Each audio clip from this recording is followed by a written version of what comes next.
معزز مشران ناستي د دوی د مخې زه خبرې هم نشم کولی. زه به یو څو شعرونه زر زر ویم، خو چونکې په دې وطن کې زما ډېرې کمې ورځي، زما زیات تر وخت په مسافرۍ کې، نو بس یو څو شعرونه ویم او بیا کور ته ځم ناوخته دی. صحیح دی؟ د هغه دیر یم. نیازک لالا وایي څومره لرې یو قرآن ناس یم لکه وی څومره لرې د تیرو شاته منزل دی، ژوند په دشتو کې په سپارو خپو مزل دی. څومره لرې د تیرو شاته منزل دی، ژوند په دشتو کې په سپارو خپو مزل دی. د خرابو نه به څه خراب شم یاره، درمین شوم په الله باندې توکل دی. د خرابو نه به څه خراب شم یاره، درمین شوم په الله باندې توکل دی. هسې خلکو زمانه بدنامه کړې، خو که چل دی نو په ما او تا کې چل دی.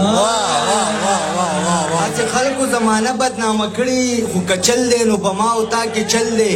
اوس د زړه په زور د ژوند سندرې وایي، ستا مین اوس په څلورو څانګو شل دی. او په دې ښار کې خودپرسته خلک اوسي، ابي جان پکې د مینې په تکل دی. او شعرونه دي چې بې له مینې لکه وچ ګلاب رجېږم، وخت به تیر وي زه چې بیا رازرغونېږم. کرښې کرښې تصویرونه مې سنبال که زه چې نه یم نو بیا به دې یادېږم. کرښې کرښې تصویرونه مې سنبال که زه چې نه یم نو بیا به دې یادېږم.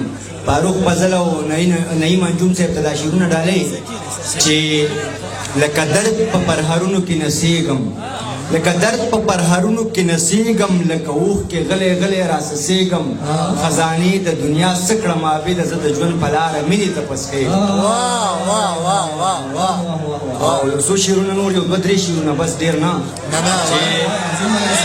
نه زه ګوره دومره شعرونه ویل پکار دي چې د عوام حضرات هضم کړي که نه، چې راالټه یې کړي نو بیا خوند نه کوي.